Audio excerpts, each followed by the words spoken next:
Reviewing what happened yesterday in central London, I think everything is very clear.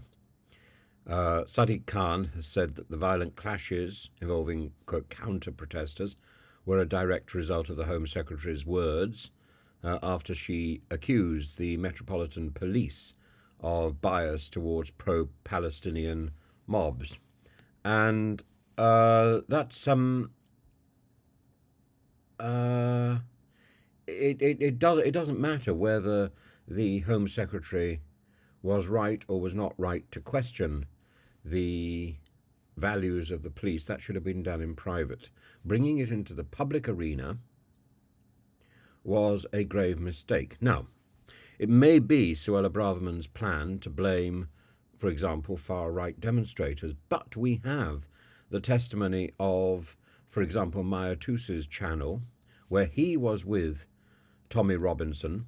I'm not a fan of Tommy Robinson. Where he was with Tommy Robinson throughout Tommy Robinson's time in the capital. And I've looked at the footage. There is no evidence that he was being violent or inciting violence. In fact, if anything, he was encouraging calm. And they moved from Chinatown to the Cenotaph, and then I think somewhere into Soho, where he got a Pride taxi and went off out of London itself for lunch. After their time in Chinatown, there was a skirmish.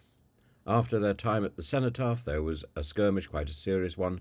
There were skirmishes elsewhere in Pimlico, certainly with right-wing mobs, but not with Tommy Robinson. Now, this isn't to say that he is completely exonerated, but I don't think he shoulders the blame to the extent that Suella Braverman shoulders blame.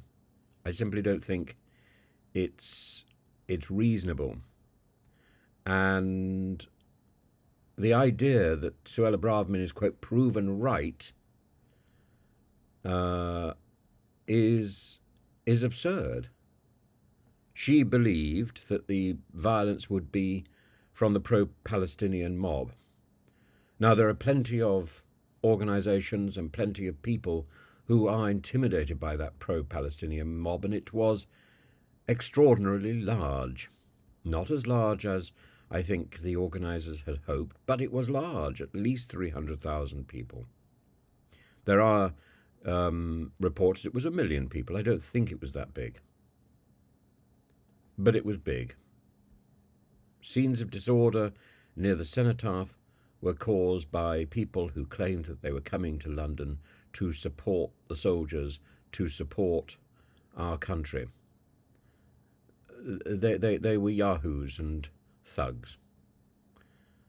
And I must say, I don't think that I must repeat, I'm not convinced that marches have any value today. That I don't think they move the government or international governments in any way. They are too controlled, they are too constrained to organise, maybe.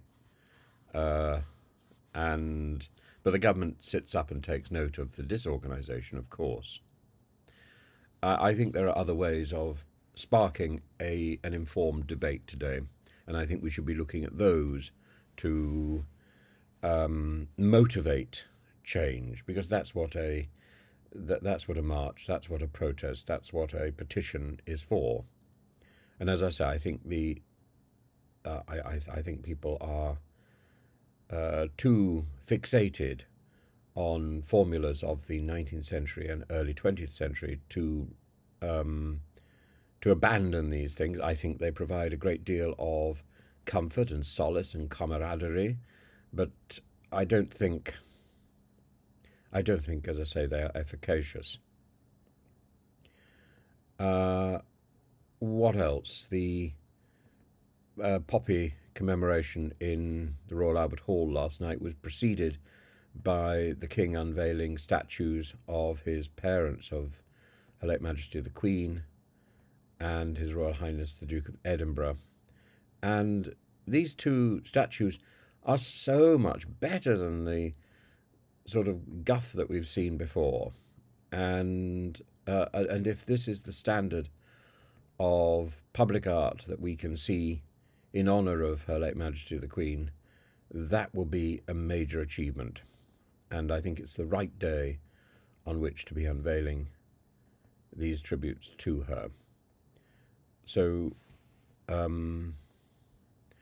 Armistice Day, we continue with the Remembrance Sunday celebration, and we have to see what. So we have to hope that nothing untoward happens during this time. But Suella Braverman has made this significantly more difficult, significantly more expensive, and that money could have been spent on aid for Palestine. It could have been spent sorting out some of the problems that we've got, trying to help the homeless, trying to help the NHS, trying to help our soldiers.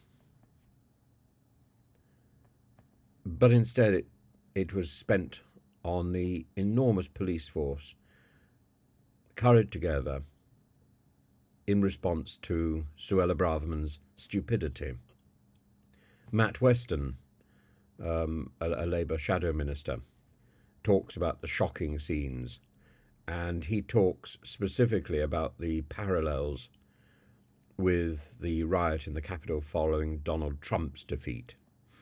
And he claims that the disorder was incited by the Home Secretary. And he says that Rishi Sunak was complicit through his own weakness and inaction. Surely this demands an inquiry. I think it demands a resignation. And Damien Green, a former Deputy Prime Minister, everyone, especially senior politicians, should use words carefully at times of heightened tension. I think Suella Braverman has to resign.